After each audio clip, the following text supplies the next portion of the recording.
Hey friends, welcome back to Redefining Her Game. Today we're getting into something that I truly believe is one of the hardest parts of being a human being who is trying to grow and evolve, especially during the holidays, which is their own kind of emotional Olympics, let's say. Today we're talking about grace and letting go of unrealistic expectations, especially the ones we create in our heads that feel so real, they might as well have their own holiday ornament or even better, Hallmark movie. We'll talk about grace for ourselves, grace for the people we love, grace for strangers, grace for that one family member who always stirs the pot like it's their side hustle. You know who I'm talking about. Grace for our kids, especially the ones coming home from college who suddenly act like they've been living on their own for 40 years and forgot the basics, like close the dang fridge. And grace for the version of ourselves we thought we had all of this figured out. But before I dive in, I want you to picture this with me. You're sipping coffee, maybe driving, or maybe hiding in the bathroom from your family. There's no judgment here. You're just talking to your best friend. That's the tone of today's conversation. We're going to be warm, honest. There's definitely some humor here, a little emotion, and a little, what the actual F is happening right now? I mean, the truth is, we all walk around thinking everyone else has their life together. And we're the only ones duct taping ourselves emotionally to get through the week. But here's the thing. Most people really are doing the best they can. Most people really do have good intentions. Most people aren't trying to disappoint you or upset you or let you down. They're just human. And sometimes, especially during the holidays, we forget that. So today, let's talk about how to live with more grace. Not because we're perfect at all, but because we desperately need it. It's the only thing that keeps us from losing our minds and throwing a Christmas tree through the window. Or as I've said numerous times lately, I just want to smash something with a baseball bat. So grab your coffee, your wine, your Diet Coke, whatever your seasonal emotional support beverages, and let's get into it.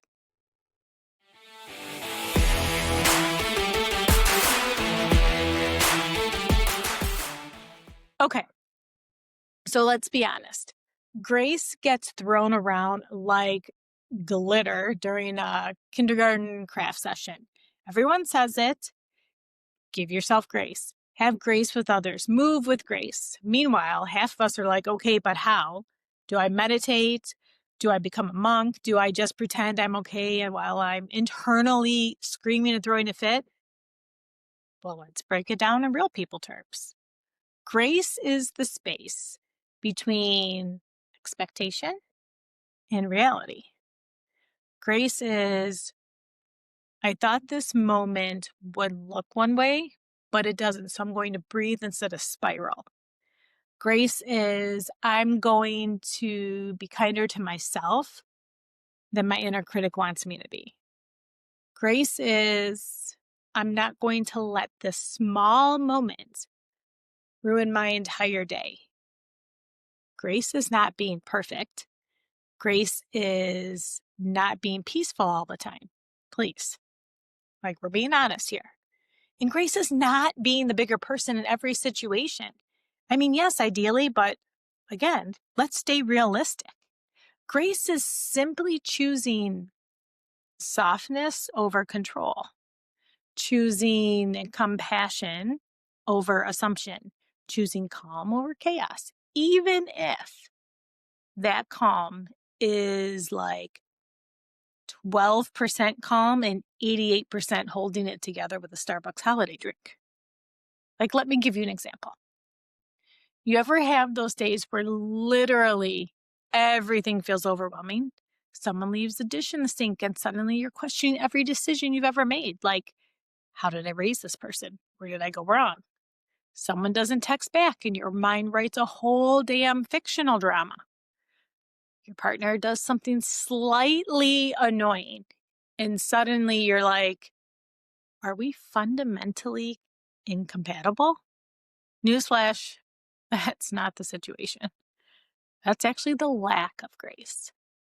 Grace says maybe they didn't mean it that way.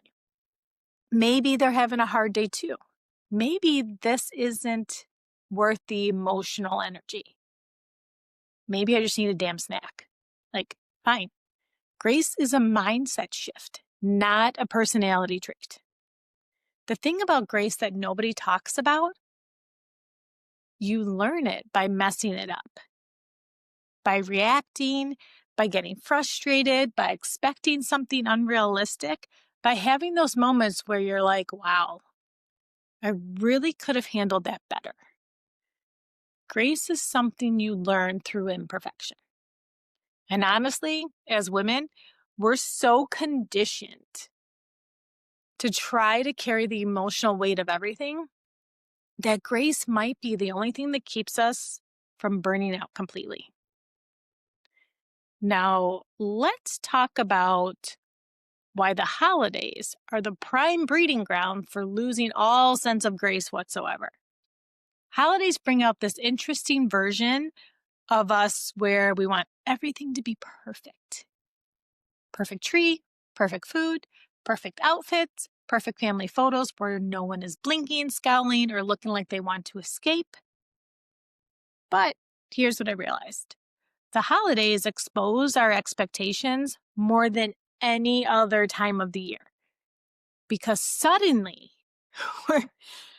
we're not just managing our own emotions, we're managing everyone else's too. And dare I say it, the holidays come with emotional flashbacks. You know what I'm talking about. You're not just decorating a tree. You're remembering every year before this, every hard season, every good season, every missing person, every new chapter. It's a lot.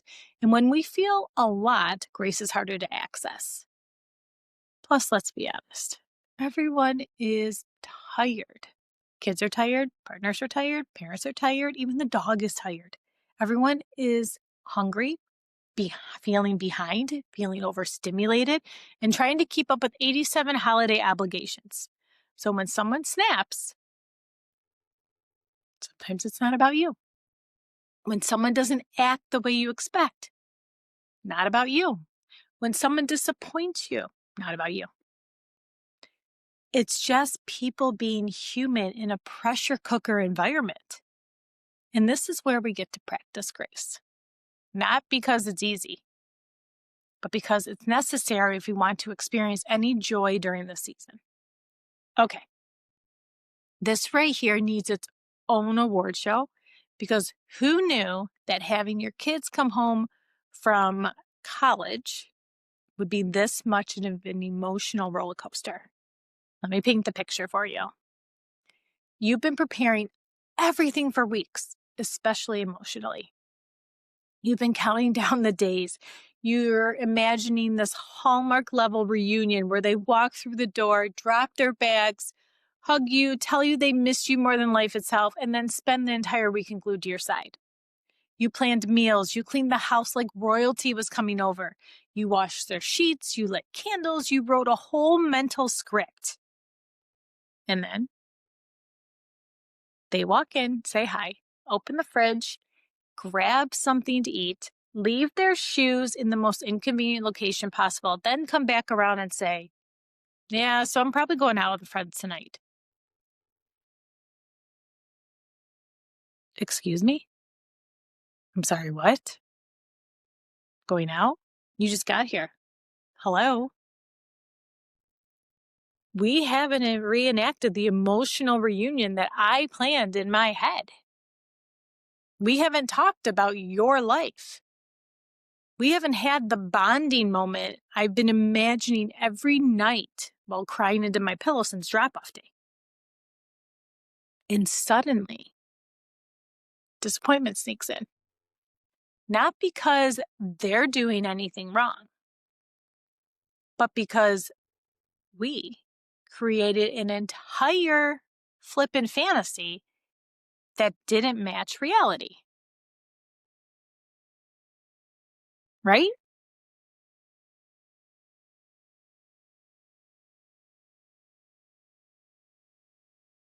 And this is where the heartbreak happens. We assume they don't care. We assume they don't appreciate us. We assume they don't miss us. We assume we raised them, right? Only to watch them run the minute they walk in the door. But here's what's actually true. They're learning to be independent. They're learning to build a life outside of us. They're navigating freedom, social worlds, and identity all at once. They're not rejecting us. They're growing into individuals. They're just growing into independent individuals. And that hurts and heals at the same time. Grace here means letting them be who they're becoming, not who they were. Grace means letting go of the picture in your head. Grace means understanding that the closeness you're craving will happen in small, unscripted moments, not the curated ones. Like when they sit on your bed and talk for 10 minutes before leaving, or when they randomly hug you, or when they ask for money. Honestly, the money requests are basically a love language of their own at this point. Grace means celebrating the fact that they did come home. They chose to come back to the place that raised them. That says something.